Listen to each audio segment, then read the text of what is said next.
Sounds like hell. And welcome to the hot Bizfluent Podcast, where we get all up in your business. So let's talk. Today's guests are brought to you today by Crush City Realty Group, your premier Houston real estate experts, and luxury real estate agent Alyssa Emmons, where everything she touches turns to sold. And finally, Covo Capital, fast, flexible financing for all your commercial lending needs. This podcast is for informational purposes only. The views expressed in this podcast by guests may not be those of the Bizfluent Podcast. Don't forget to stay to the end to find out how to get some of our amazing merch. Now let's get down to business. And now, please welcome your hosts with the most, JP Byers. Hey. So we started this one off with the Aggie theme song because, of course, we have an Aggie queen and her Alyssa. Well, hey, so there she is. And so, it's football season and the three of us live in Texas. And so it kind of is what it is. You want to talk about football. You can't live in Texas without talking about college football. Call me a liar. And TCU. So. I am going to correct you. We do not have a theme song or a fight song. We have a war hymn because we were founded as a military college. Because you're all cults. Because it's a cult. It is not. It is a very steeped in We love our cult, though. We love our cult. No, the core is definitely big into the tradition. I mean, straight up, you can't be a part of the marching band. You can't be a part of a lot of different things at A&M without signing up to join our nation's military. And yet another reason why A&M is such a great place. Yes. And you need they support. Well, they support our nation's military. Heck yeah. They do. Something you just don't find anymore. No. And so for the people that are listening to this and not watching, they are missing out on Josh's attire. I don't know. Do you want headgear? Let's stick with headgear. Orso would love your headgear selection. Yeah, I heard he's getting his braces off in the next couple months. So, it's a great segue. It's the lathers. It's got lathers. So that was a great segue into this. So for those of y'all who wind up listening, so that doesn't work. Josh looking like a super nerd is kind of what we decided we're going to do today. So we don't have a guest for today, but really honestly, artificial intelligence has just been this huge thing that just keeps coming up over and over and over again. And so we know we're about to lose Alyssa in 5 or 10 minutes. She's got an important phone call that she just got put on for luxury agents. So Alyssa, why don't you give us a quick rundown? How do you use AI to support your business? So there are so many different facets that I can use, and yet I'm not even cracking the surface of it. I just learned about a new thing yesterday, actually 2 new things. So I'm really excited about it. Currently what I'm using is help with the frou-frou. You may be surprised to know that in real estate, you do still have to have some sort of, je ne sais quoi of, description writing for real estate, for house listings. And, you're trying to evoke emotion out of a potential buyer when you are writing a property description of a house that you are selling. So I will use AI to help me write that description. I will put into the prompt, details about the house, where it's located. The prompt will the AI will give me a paragraph that I can use. I don't ever just copy and paste, but it does help get my creative juices flowing. I'm not naturally a creative writing expert or person. So kind of one of the things like Josh and I talked about earlier, we were on the phone, is I kind of use it in the same way. And a lot of times it's literally just the newest thesaurus on the planet. Yes. And so I use it the same way, where I do use it to help inspire me when it comes to that kind of information. But you're not wrong. I mean, we are just scratching that surface as to the potential of AI. But one of the things that people have come to this belief is that AI is going to replace what we do. And it just can't, because number one, it's really truly not artificial intelligence. It's basically just been given every bit of information that you could ever find online since 2017 or 2017, 2019, something like that. And so it just has all of that information compressed into one memory bank. And so it just makes it like the smartest encyclopedia you could possibly use. Yeah, absolutely. And then also what I learned yesterday is that the client management tool that we use within our office now has an AI feature. I'm sure it's been there for a couple months. I just only learned about it.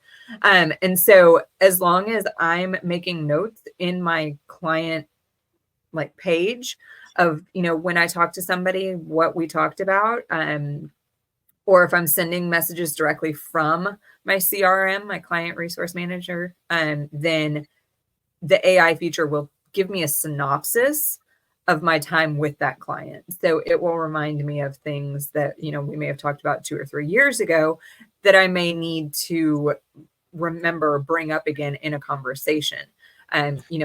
If they got a puppy 6 months ago, like maybe I need to ask, hey, how's the puppy going? And it's a time saver. So you don't have to keep scrolling back through previous communications. So that's the thing is like, once you start putting that kind of stuff into your CRM, and just so that anybody that didn't hear her, CRM is literally just short for customer retention management. Not customer retention, not retention management. Damn it. Now I just screwed it up. I will Google it. Customer relationship management. Yeah, relationship. I look at it as retention, man. That way I can keep them. Well, it's the same thing. It's like we always talk about. It's all about the relationship. But one of the things that our CRM is going to eventually be able to do, which is something that's scary for a good reason, is actually predictive analysis. And so you talk to somebody, and let's just say you have a relationship that you've been logging for 10 years. And in that 10 years, every 4.3 years, these people buy and sell a house or buy a new house, or every 18 months, they buy an investment property. And you've been logging that. Then it can actually be predictive and say, hey, you should call Bob because Bob's probably about ready to buy another place. So it's kind of scary, and people are always worried about their privacy. So have you had that run across that privacy conversation at all with anybody, Alyssa? I haven't, because everything that I keep is within my own database system. So I haven't run across that yet. I think it's a balance between expected reality, because like who is scared of Alexa hearing something and all of a sudden you're getting advertised to for what you were talking about. We all know that already happens. Yeah. And it's like, do I really want them in my business? Not really. But at the same time, I get how it markets and targets me. And, all this, I think I'm more concerned with the security aspects of it that, people with power can use. But as far as marketing, advertising, collecting data, demographics, we've been doing that since forever. So, yeah. And then, we're also going content creation. So much social media is needed now to do our jobs. And I'm just, like I said, I'm not a creative writer. I'm just I don't have that brain, whatever it is, left or right.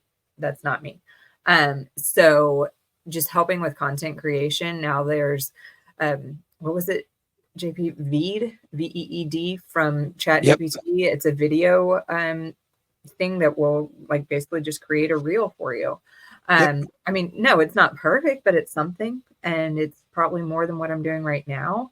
Or even if I just use it in the same sense of what I use the description paragraph 4 is just to get the creative juices flowing. It's given me a script. Now I can go and I'm not scared of the camera.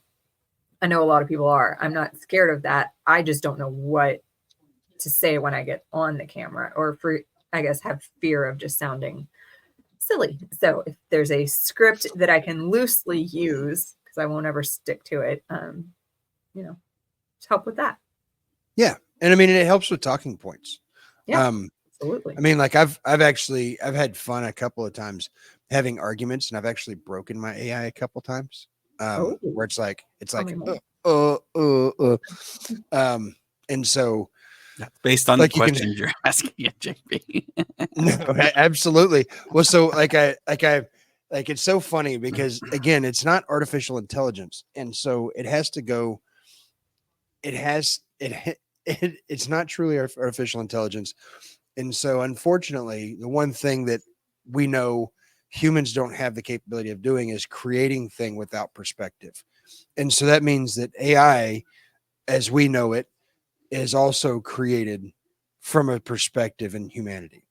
And so if you get into a political argument with this thing and you force it to reason with the knowledge it has, then it will break. It will literally be like, you're like, so does A plus B equals C? And it'll say, well, yes, A plus B equals C. It's like, okay, so if I can literally say A plus B equals C, then obviously I can say B plus A equals C as well. And they're like, and it's like, maybe not. And you're like, but that doesn't make any sense. And so you force it to actually reason. And when you do, it goes, it can't, it can't lie because it's not true intelligence. And it doesn't have at least our whole computers don't black screen or blue screen. Alyssa, thank you so much. I had the Zoom on the other side and it started. All right. Yep. See you later, lady. See you, Alyssa. Bye.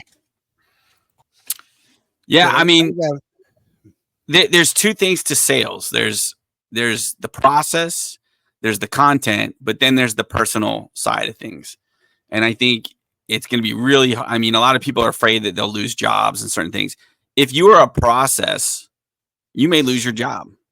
If you are a personal rep or personal representative, if there's some personal aspect to it, it's going to be a long time. I mean, we've already seen this within phone calling and the AI phone calling, how people are just like that. You can tell right away if it's a fake person or not, even the best ones we got out there. And people, I mean, I know when I get them and you hear that the giveaway is beep and I go, hang up. So I think the great part, especially on my side of things with lending, is the processing of things is so much greater. When you talk about loans, processing a loan, the risk, mitigating risk faster. They're stating that by what was it? I think it's we should see a 10% increase in lending and credit lending based on the fact that AI will make lending more efficient and it'll mitigate some of those risks. Another thing, the lending market is expected to reach 10.4 billion by 2027. The global AI in the lending market growing at a remarkable 23.5%. That's huge. That's crazy. And it's all process. It's not sales techniques. You're always going to still need these salespeople, but it's the process. It's how it manages risk, how it processes you through the system, how it gathers the information. That's the whole thing, right? Like, is really when you think about it, from when you're trying to do two things, when you're trying to give somebody money that you expect them to pay back, or if you're trying to insure somebody because there's a potential of you having to give them money for an accident or something, then where AI comes in, and one of the most important parts of AI that's coming in is predictive analysis. And so again, it comes down to, hey, so you can stick a box full of everybody's information into this machine and it spits out a cue card that says, hey, this is a good loan. Hey, this is a good insure. Like, insure this person. You know, they've never gotten any tickets. They've never had any wrecks. They've never had any this or that or whatever. They run a simple business, whatever it is. And it's going to be like green check mark, boop. Let's go ahead and insure this person. Or, hey, this is a stupid person not to loan money to. Or it can take somebody that in the past, and this is where your main character really comes into play, because you can feed information about somebody into this AI about the predictive analysis and turn around and say, hey, this person doesn't have the greatest of numbers. And AI can literally take and say, yeah, but this person's character is they take care of their business. Think about it on the big picture too of, whole offices of let's say you're looking for any type of loan or just credit. Whole offices of credit people that would have to analyze those documents are now gone. They can literally put it into that program. So you're going to see a competition between lenders for those loans based on the fact that now they've gotten rid of some expenses. Just like the TV was, the flat screen TV was, $10,000, $15,000. Yeah. Now you can get a flat screen TV for a couple $100, if not $100. So you remember when plasma came out? It was a 32-inch plasma 32-inch plasma TV. Yep. I'm actually a little upset at my wife. She wants an $1,800 TV. I'm like, why? Only $200-$300. But she wants the new curved screen flat, blah, blah, blah. Anyways, but I mean, that's what's really going to affect all of our industries is this is going to be, as much fear is in this, there's a lot of excitement in the fact that it's also going to bring down some costs. I mean, when you look at rates being 7-8% in a bad market, this indirectly, maybe not right now in this cycle, but eventually this is going to bring down costs on our cycles, and that the fraud detection and prevention. The better they can get that, the less expenses it is, the more they can start discounting between the competitors. And if there's anything in the lending market, there's a ton of competition, real estate as well. So if they can do that, you're going to see a lot of fees and a lot of things go down, hopefully, that will create competition within the market and start charging the market back up as far as commercial lending, commercial brokering, commercial real estate, all the things within business, commercial business. So I think it's an amazing opportunity. Another thing here, just on the fraud detection, they did a report by Javelin Strategy and Research, and it highlighted the significant concern that fraud poses for lenders, revealing that they incurred an estimated $34 billion in losses due to fraud in 2022. So $34 billion, and they're saying that they can almost negate this down to 15%.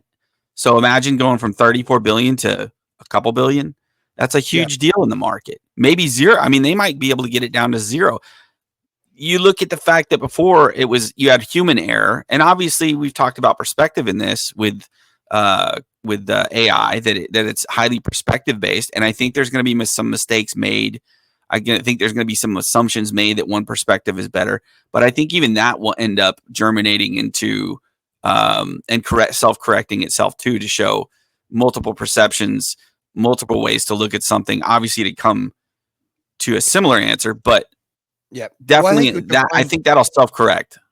And so I think that this you'll find is one of the things that's so lost in so many people in our great country, right, in the United States, is the fact that what makes our country great isn't a conservative thought process or a liberal thought process. It's how we meet in the middle and actually the collaboration. And the collaboration of the two, because sometimes somebody might have a better thought on what should be done and somebody else has a better process on how to get there. And when you collaborate, you can actually achieve such amazing things. Our founding documents are proof of that collaboration. And anybody that wants to go in and look at the history of how our founding documents were created, it's created through that. So you're going to have somebody come up that has some slightly more conservative viewpoints on how to handle money, how to do whatever, and create a program. And then you're going to have somebody that's has some liberal thought process. And when we're talking conservative and liberal and lending, we're not talking about political viewpoints. We're talking about actually, how do you handle the money? Do you be ultra conservative and only give $5 to anybody, or do you go ultra liberal and only give 5 billion to people? And somewhere the real answer lies somewhere in between. and people, instead of buying the conservative, because then they'll never loan any money, or buying the liberal and they'll loan all their money that they have on the first transaction, and come somewhere in between and marry the two and realize that collaborating between the two viewpoints winds up being better for everybody. 100%. I mean, truth is So, perspective. Yeah, absolutely. Truth So is one of the majority things- perspective. So perspective is a great thing to talk about. And so this I'm about to pop this up on the screen real quick. And so this is Chat GPT, and I came up with this question. You can see, I'm trying to click on that screen instead of this screen. And so I literally just looked up early adopter, and early adopter bell curve is a bell curve on how people adopt new ideas, processes, new technology, new things. And your first 2.5% are your early adopters. And it says very specifically here, it says these are the first individuals to adopt a new product or technology. They are risk takers, highly educated, and have access to substantial financial resources. Innovators are often seen as tech enthusiasts who are willing to try new products, even if they're not fully developed. Well, why would you want to be an early adopter if it's not fully developed? Well, because the innovation is there. And if you can be on the cutting edge of that sword, then you're going to wind up spending the most money, but also generally you're going to receive the most benefit. And then you take and you go to the next one is early adopters. These are people who they're not quite willing to be on that cutting edge, but they're definitely not waiting. They're not lagging behind. Then you've got the majority is the early majority, which is the early majority adopts products once it has been proven to be effective and reliable. They're more curious and deliberate than early adopters, often waiting until the product has been tested and reviewed by others. This group is crucial for product to reach mainstream success. And so one of the things that I want to make sure that we really talk about here is so that's kind of where we're at. I'm going to use one of my favorite vehicles that has recently come out. It's one of my wife's favorite vehicles that recently came out, right? And that's the Ford Bronco. So the new full-size Ford Bronco is absolutely gorgeous. It's using a tested V6, and so the EcoBoost V6 is running twin turbo, like everything that's in it. A lot of the technology is pretty well done, but it's never been put in this package. And so they literally release an early adopter generation, like first gen. This is the Bronco that will be released. And there's only so many people that are going to be able to make it or buy it because there's only 1,000 of them made.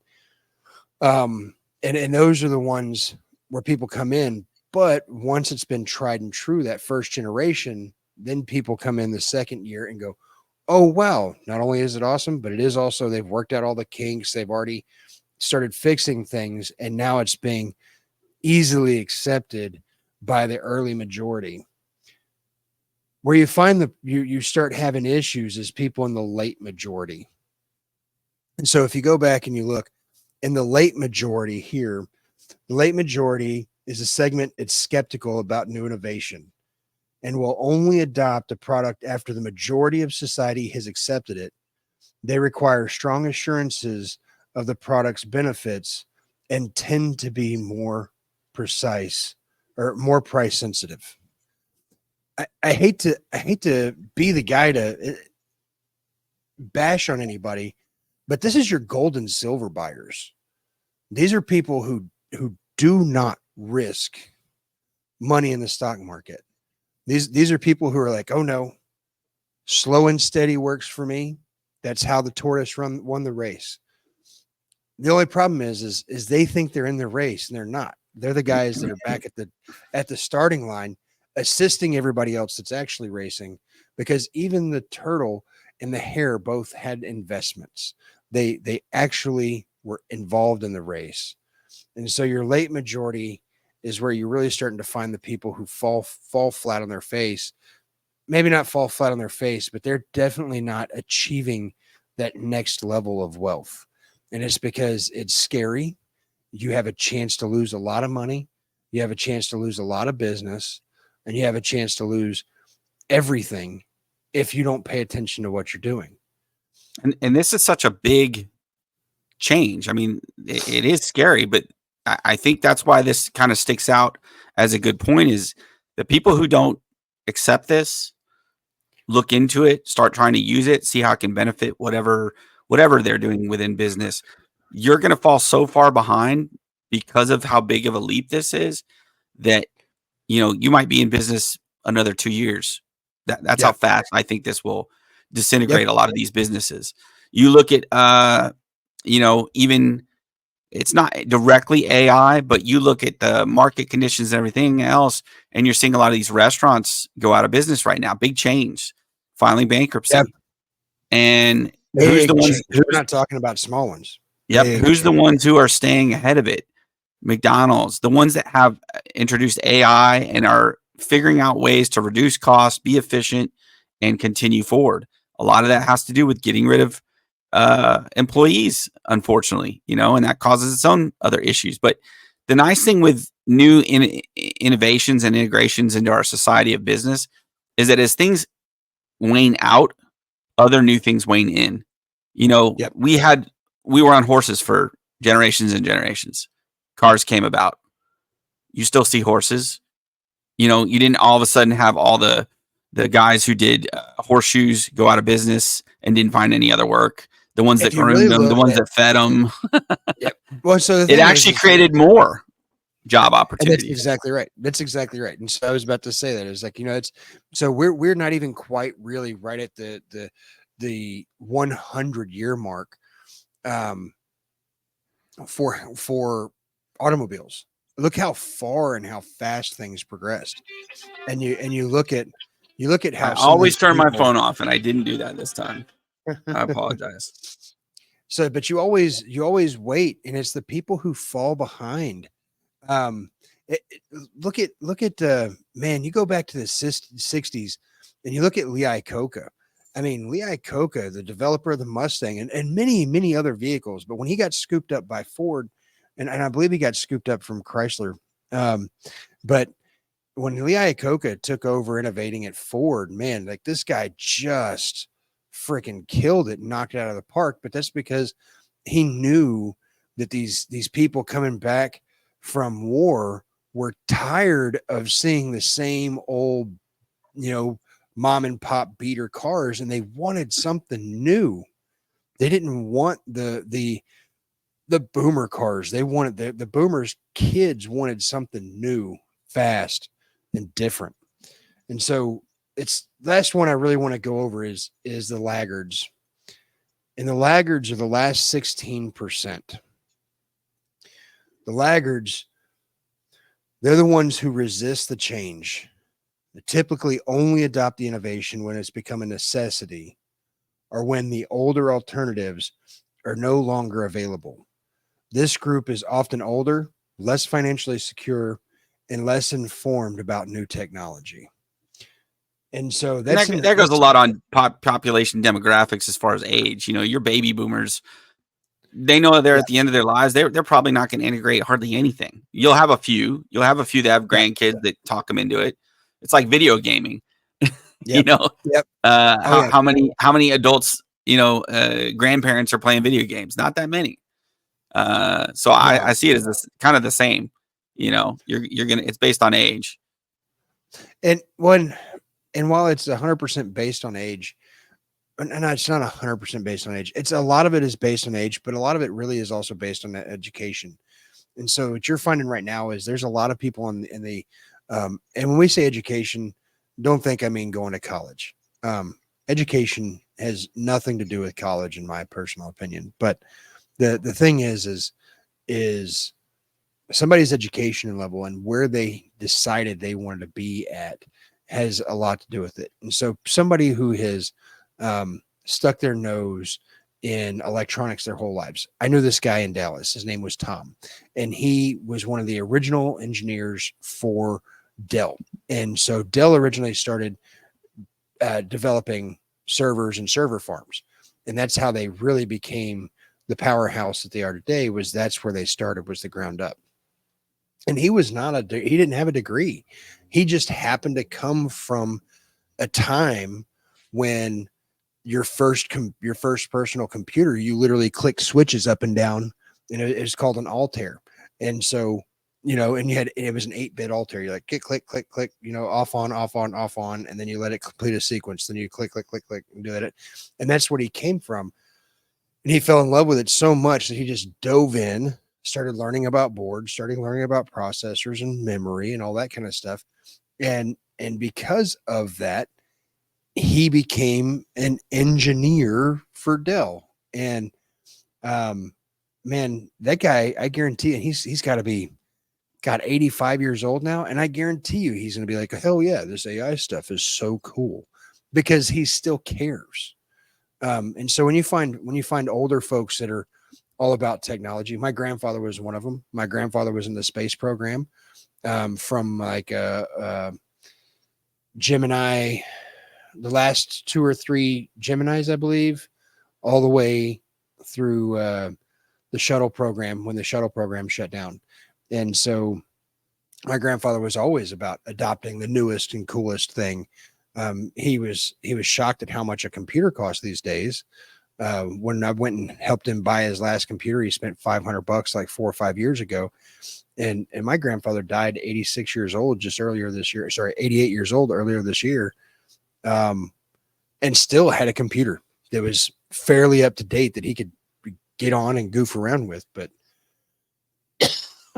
for the most part, you're right. You have guys that are just like, I don't want to touch it. This isn't worth it for me. Well, and speaking of the negatives, let's talk about that, kind of the challenges of implementing AI. We talked a little bit about it. This throughout is the bias prevention, but the ethical considerations, data security, privacy concerns, the lack of transparency and interpretability.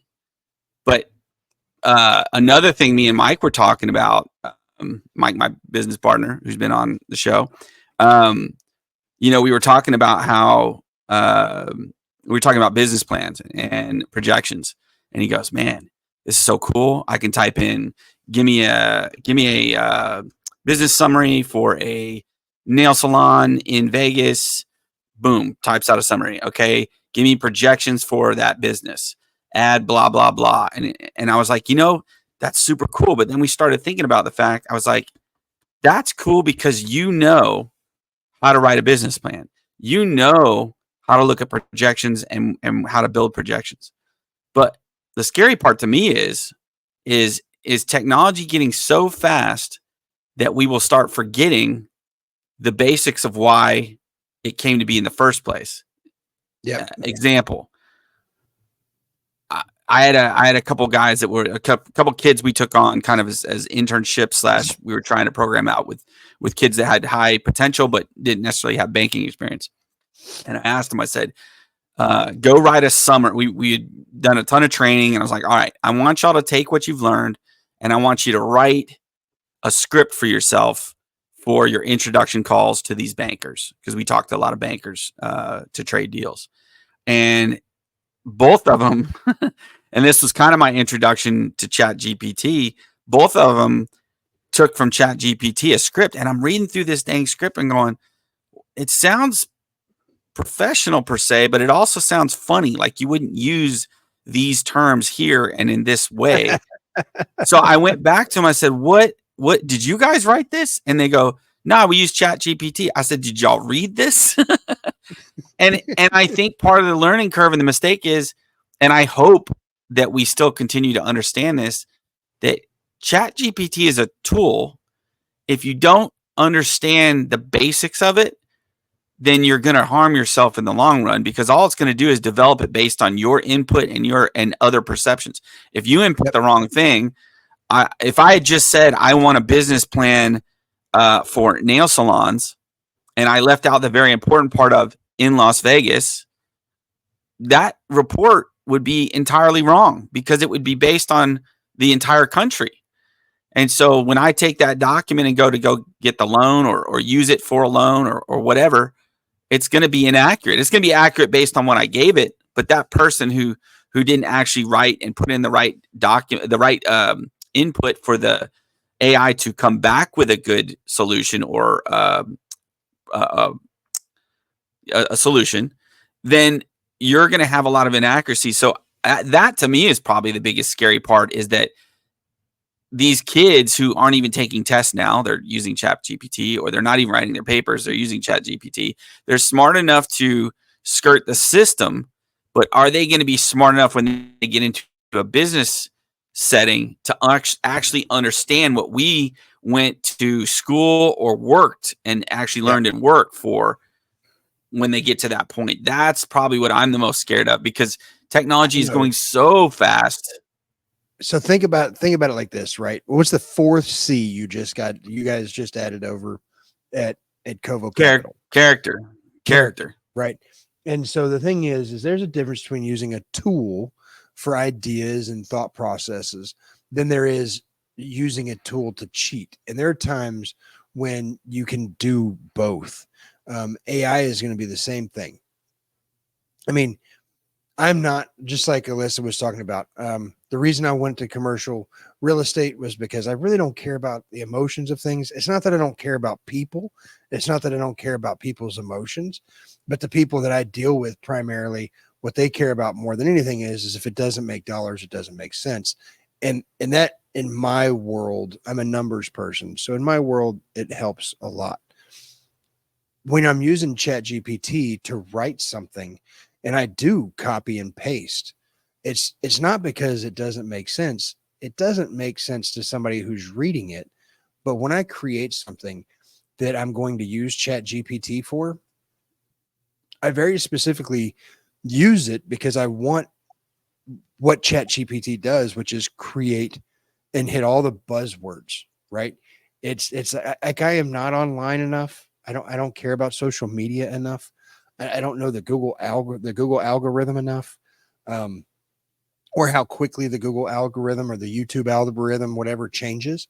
And so you have to be able to hit, like, not just one, but every keyword that those businesses like.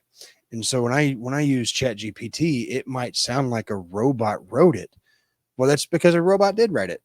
And I'm using that robot language because the algorithm is a robot language. And that's what feeds my businesses. And so if I was going to write something to somebody specifically, if I was going to write something to you, I would feed it more information about you. I would feed it, a bunch of stuff, and kind of play with it. And I think that's something that we'll do here in a few minutes, is just kind of show people how AI does not just take over the world. You have to feed it information and get it to work. So if you want to do that, you have to have some understanding and basis to work with. Yeah. But it does, I mean, that's the reverse side. The good part of that, and what I would use as a good comparison, besides even cars, is because I'm big into this. I love video cameras. I've got all the tech you could ever want. I got wire lines and all types of stuff. But that's the cool part to me, is like, and this is where it created more. It took some jobs from Hollywood, but really didn't. There's still major production companies. Yep. But there's also now people that are coming out of college and immediately able to go, or even before college, out of high school, and are able to go in and start recording great commercials based on basic learning. And they've got movie grade cameras that are in the palm of their hands. I mean, It's amazing what you can do with that stuff. I look at AI kind of similar in that it's speeding up the ability to understand things for the younger people, but you still got to do the work. I still got to learn how to use a GoPro. I still got to know lighting. I still got to know the basics of lighting. I still got to know the depth, all these different principles that you still stack on. So I hope that's something that the younger crowd, if there is a younger crowd watching us, man, I hate that. Go away, erase. It won't. I hope the younger crowd gets that. If we do have some young viewers, just to understand, don't make it about we've already said use it as a tool, but don't use it as a end all be all solution for you because you're gonna bomb, you're gonna crash, you're gonna fail. Well, it's So the same thing, right? When you start talking about you can definitely tell the kids that come out of high school and college that have never really developed personal relationships where somebody is close enough that you can literally reach out and touch the person, because they're so used to texting that they don't have the capability or have a very hard time forming strong bonds with people. And so it's that the texting came out and it was a great tool. I can remember, driving to work and back on the old freaking number keypad, 1 2 3 1 2 3 4 1 2 1 2 3 4 1 1 1 2 2 2. You're just like typing it out. but it was so much going, better than one, yeah. two. So I mean, and so I don't disagree, right? And so, but texting as a tool has become a hindrance in a lot of people's lives. Just like I feel like eventually, I hate that I let it into my regular language sometimes, emails even. Yeah. Yep. But I see it being accepted. Today I put TY on a email. Thank you. I'm like, Yep. man, I really should spell that out. But at the same time, man, we're so Yep. quick. We want to just get stuff done, Well, and so that's the thing, right? Is like, if you're going to properly use a tool, and let's face it, if you're going to properly use a tool, you can't pick up a hammer and expect that it's going to do everything you're going to need. And that hammer, on top of that, there's how many different types of hammers, right? So yeah, every hammer thinks a nail is a nail, or every problem is a nail. And so you have to treat the tool like a tool and use it properly if you don't want it to corrupt the rest of your surroundings. And the same thing, like when it comes to writing an email, man, I rewrote an email 2 or 3 different times today because I was like, blah, blah, blah, blah, no, erase, and just kind of, it's one of those things where I won't let technology change who I am and remove the personality, because the only thing I have is my relationships and my personality. Which is what I sell. And so, let's goof around with this for a second. Show people real quick how fast this is. First off, because I mean, this is insane, you folks. So we're going to start off with something super simple, just that you guys can kind of see what we're talking about. We're going to wish Josh a happy birthday. And so, in 5 seconds, here you go. Hope you have That's more than I got from my wife. That's awesome. Hey, dude, I know. I'm going to have a relationship with ChatGPT. Right. But I mean, like, this is just not very personal, right? And here's to another year full of wonderful memories, an exciting adventure ahead. Blah. Like, no, Josh knows I would never say anything like that to him. I'd be like, hey, all right. So you literally talk to it like it's a human being, right? Right.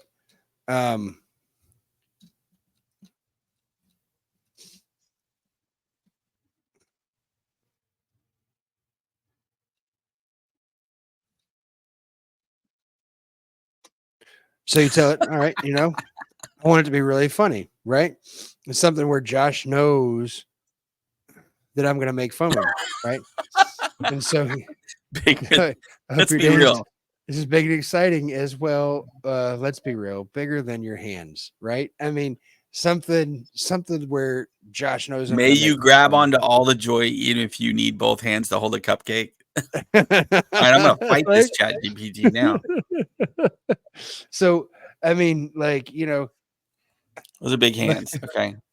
Especially when they're really close to I the just need to camera. prove Oh that my God. they're not as big as his, but but so, I mean, and that's all fun and games, but we're not talking about this for fun and games, but that just shows you how fast this is. But here's how you could improperly use this tool.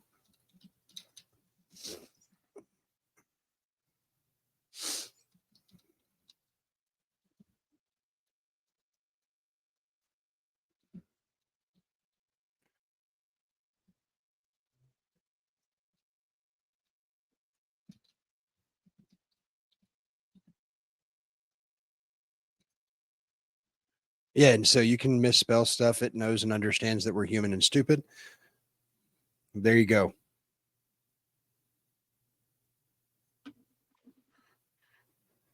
There is a business plan that is still being written for somebody that wanted to open up a motorcycle repair shop. And keep in mind, all business plans are not equal. So No. it's pulling information from the web, from its database of good business plans, bad business plans. You don't know which one. Now, it's going to overall be a nice, solid marketing plan or business plan, but you're going to have to reread this and make sure that everything is good. Just like I'm building a university for commercial brokers with all the changes that are happening and onboard our teams. And I would say it doesn't write the whole thing like this for me. It does about the way I do it. It writes about 2-3 paragraphs at a time, very focused in, because again, I'm teaching people based on very focused in type things, but I still got to go back and reread it. And I'm probably going to re-edit some of it too. So does it save me 100% of the time by doing it for me? No, it probably saves me about 20 to 30% of the time for me to make sure that everything is right, that it sounds right, that the perspective is right, and that where it pulled the information from is correct. So just keep that in mind, and why this might not necessarily be. I'm actually curious if you, I'd say a motorcycle shop is pretty generic and has been done so many times. This is probably pretty good for submitting a business plan, as long as you read through it, make sure there's no little inaccuracies. But I would have to make it personal. But again, that's the other thing, right? Is like, at a bare minimum, for God's sakes, don't turn this in. For God's sakes, and again, bare minimum, make it personal. Do you see the elephant in the room that I see as far as why else this wouldn't be that great? So why is your business unique? Why is your business better than everyone else's? All this is doing is giving you a business plan for a generic motorcycle shop. So you haven't even said why you're better than everybody else or what your uniqueness is. You haven't even said, even if it's not a uniqueness, let's say you just you found the right location. It's near an area that has 50,000 motorcyclists. Or maybe you do have a unique thing. Maybe you guys do a ton of custom builds, and that's a big thing in the area, and you guys have a uniqueness to that. That's what this would be missing. It's giving you generic, basic things to start. It's a good start. It's a start point. It's a start point. And that's the thing is like, if you're looking for something, and like if you turned around and you copied and pasted this into a Word program, and it's really not that hard. Just do like that, copies it straight in, and we can go and open up a Word program. I'll pull this guy right over here. Oh, come on. I'll even say this as a lender and a consultant to a lender. If you handed this off and you can obviously tell it's very basic and that you pulled this from ChatGPT, we talked about character. Well, one of those things within character is going to be, okay, well, you didn't do any work. So if you're not going to even do the work on your own business, how the heck am I going to loan you money? Why would I lend you money? Mean, that's the thing is right. Like, look at this. This is what you just copied and pasted. When you're looking at it from the ChatGPT standpoint, you're like, holy crap. Like, that looks great. Right. Look at this. It's even got numbers in different size fonts and all that cool stuff. But that's not how it's going to look when you get it done. So I would say it's organized, but it's not. And even if you format this over to the Word, I think you're still missing those big gaps of, you can tell it's not complete. You can tell it's very basic. Even if you add more things to it through ChatGPT, you're just not going to get what you really need. You have to really develop those things out. I mean, when I send them to an SBA business plan writer, I would say they average between $1,000 and $3,000 to write those plans, and they're not using all of ChatGPT either. No, and so the other thing is if you were to go to like Wendy Gormley would send you over to the SBDC, right? And she would say, "Hey, go talk to them. It's a free service." So you're talking about thousands of dollars. This ChatGPT is free, but you could literally get something where somebody teaches you something Because if you can't write a business plan, you sure as heck can't balance a business. You sure as heck don't know what it is you're supposed to be doing. You're like, hey, look, I make really good peanut butter sandwiches. And so I want to sell peanut butter sandwiches for a living.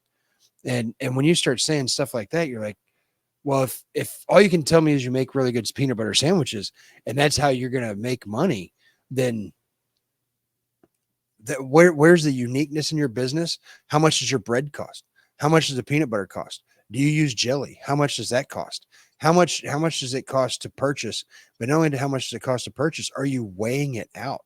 Like when you look at people making recipes, if you don't think that the reason why McDonald's started charging $25 for a packet of sauce, if you don't think it's because they know that packet of sauce costs them 4 cents and that their employees give 100 of them a day away for free. And they're like, why? If I can get, all I have to do is get 8 people to buy 8 packets and I've covered my costs for the entire day. So that if my employees sell 8 packets, I can give the other 100 away and not lose any money. Like they know how much a chicken nugget costs them to sell, all the way down to the labor hours to sell that one chicken nugget. And especially on startups are very hard to do now. You'll hear people say it's easy. It's not. I mean, even if you were an established define startups, because somebody that's opening up their very first McDonald's startup but even then it's still not really a startup because they're given a framework to follow. Well, not a franchise. Franchises are great because they've already spelled out the model for you. That's why lenders love franchises. They're not original. They're not different. They're not unique. They're not new for the most part, unless the whole franchise is kind of a new concept. But that's why lenders like franchises. If you're ever to get in a restaurant, go get a franchise. Way easier. But let's say you wanted to just start a restaurant. And I've got a great example because I had a client that had already started a restaurant, gotten the loans, gotten everything through. He had been in the restaurant industry forever, but he was lazy on his business plan. And when he turned that in, his business plan had projections on it. You got to realize SBA, when they get your projections, you think, oh, I'm just submitting these projections based on what I found. And maybe I can fudge some numbers up here, fudge some numbers. You got to realize these SBA guys understand what those markets already dictate for the projections. What they're doing is they're going, that is the experience and the time that you've spent that they're going to see character. They're going to say, okay, over here, he's saying that electricity is only going to cost $20 a day.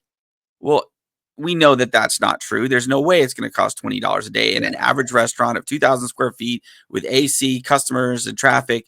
It's going to cost way more. That's a simple version, but that is exactly the points where that SBA lender is going to come back and go, hey, yeah, we've looked at your business plan, and while it's a solid idea, we don't think you have the conceptual knowledge to implement this out yet. You don't, and that's why experience, I've mentioned this a lot with you lately, JP, too. Experience is a big deal right now. Yeah. You used to not have to have experience. You used to be able to go to a bank and have enough money in collateral, and they would front you and fund you the money. They've learned over time, percentage wise, that that's not a successful lending platform, and so that you must have experience, which then gets you into the whole almost the same as when you get out of college. You need a job, but to get that job, you need experience. But to get experience, you need a job. It's a cyclical chicken and egg situation. And so that can be difficult and hard to do. So you're going to have to go bite the bullet, go work in a restaurant, be a server, be a blah, blah, blah. If you want to do that, be a manager for a restaurant, something like that. But the other part was this back to the original story of the client. They had submitted a loan to this SBA lender that didn't support the loan. So how bad is that you're going to submit this loan and projections to the lender and you didn't even calculate in the loan payments that you were going to have to pay for? And with those loan calculation payments in there, you don't profit enough. And there's no add subtraction on that. And the ones in lending will understand what I'm saying. I'm not going to get into it right now. Once the paperwork has been sent, it's not an oops, let me fix that. It's like, no. You've already told It us. is very hard, if not impossible. I won't say you can't, but it is very hard to go back and go, oh, well, you have to do some serious explaining on that. And even then, you've ruined that expertise that you say you have within that industry. Ergo, now your character's gone. We don't believe you. We don't the other trust thing you. is, even if you say, hey, this was a proper mistake, right? Like an actual honest to God proper mistake. And you're like, hey, this is something that I screwed up, and I was busy, whatever. Even if you have a good excuse is to, hey, on this day, I was not feeling well. I was sick or whatever. My kids were bothering. My kids were sick, whatever it is. At the end of the day, they're still, if they let you go back and fix a really big error like that, the next thing they're going to do is they're going to go back and fine tooth comb it. You thought they looked at your business plan before really well. They're going to go and make sure this guy has every period and comma and I dotted and T crossed. It better be spotless, perfect. So, and back to AI, they're going to do that regardless now, anyways, because the human error has been taken out of a lot of it. They're going to just source it through AI on their onboarding and their processing and go run it through the program, and it's going to spot out all the inaccuracies. And it just like it wrote the business, it can write a business plan, it can review a business plan. Yeah, I mean, just and more complex than what came out there. So, yeah, and it can sort that business plan out in the same amount of time you just saw it write a business plan. Yeah, I mean, we're talking. It took 30 seconds maybe, right, to take and break down your entire work. If you did go to somebody and spend thousands of dollars on building a business plan as opposed to using AI and try to build your own, or going to the SBDC, which is, by the way, an incredible resource that not enough people use. I mean, seriously, they're going to throw all that cash you just brought into your business away because you made a mistake. You're so much better off to say, give me a couple extra days.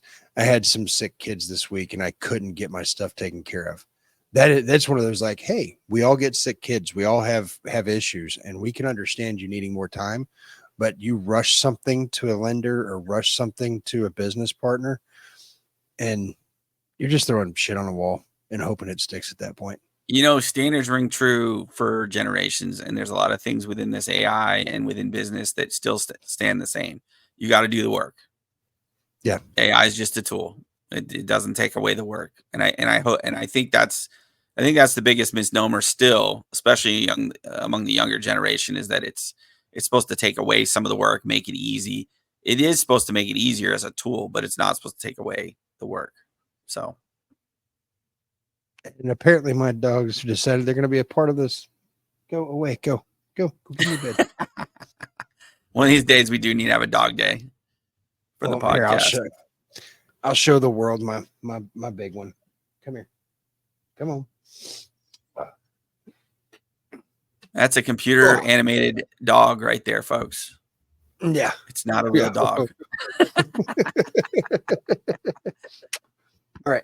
Get out. It's like, I need some loving. All right. Go get in your bed. Go get in your bed. Thank you. If you wondered whether or not I ran a green screen, now you know. So now I want to put this out there to everybody, because we've talked about this quite a bit and moving forward. This is a developing show. This is an organic show. We've just specifically stated that this is Bizfluent. We're talking about businesses, CEOs, owners, clients, any angle that revolves around business, real estate, investments. But one thing we do want to highlight as we go forward is AI. And we're going to try and keep that in mind, kind of as something that we always input into the conversation. And I hope that you guys notice that going forward. So make sure that you guys are commenting, letting us know what you guys want to see. Maybe you've got questions on AI, how to use it better, tools, programs, resources. We just gave a high level conversation over this. Nothing too detailed. Level. Yeah, nothing too detailed, but we can give you those details through comments, through chat, or, maybe we break it down to that topic and say, hey, we're specifically talking about this element of AI today for you guys. So I'll grab my business partner is My business partner is very young, like 31 years old. And he's one of those guys that uses AI for all His kinds name is Josh of stuff. also. Yeah, his name is also Josh. And so, like, honestly, I can have him on and we can do a segment. Maybe that's what we just need to do. We need to start doing, not just making sure our guests bring AI into their conversation and how it affects them, but also let's just have an AI segment where once a month we do an AI segment. Yeah. We very well could. And I think talking to guests about AI is already involving it, but we can get specialists within that as well. Yeah. So absolutely. I think that's a great idea. And I don't even think we need to stick a number on it once a month. I say as we get those people available, we bring them in because it's going to be such a big part and element. We need structure, Josh. We need structure. We focused on mics and booms within the past 2 weeks. I just want to say how much more professional we look. Green screens. We've got green everybody screen. has a green screen. Glowing. My face is glowing. I don't know why I don't seem as light today, even though I have a bright ass light on me right now. But anyways, did you go get a wicked tan? I did. It's called I got sick and I was over a toilet for a whole day. So I may look pale from that. You're pale. Yeah. Don't go eat K-pot and not cook your food all the way. Do not eat hot pot without cooking it all the way. That is right. No, and don't get the snails. I thought it was gonna be like escargot. It is not. I put this dang thing on airport. What the heck? So how about we just agree? Don't eat snails. I mean, like how am I getting calls if I'm on airport mode? Because you have your Wi-Fi on and you have Wi-Fi calling on. And I'm speaking on technology and I don't even That's funny. Hey everybody, you guys are amazing. We appreciate y'all watching us. We thank you so much. We can't tell you how much we appreciate you guys. Man, us having the capability of doing this show once a week is amazing. It really is a benefit to all of us. Like we've told you guys in the past, please like, share, but most of all, comment. If you don't comment, we don't know what direction it is that you guys want us to take. I don't want you to watch us today. I want you to watch us for years. And so let us know what you think. We'll talk to you guys next week. We thank you for giving us that 30, 40 minutes of your day. But if you've got something to add too, put in the comments down below. Say, I'd love to come on the show. We'd love to have you. Heck yeah. Absolutely. So thank you again so much, everybody. We're out of here. We'll see you guys next Thursday, 5 a.m. Later.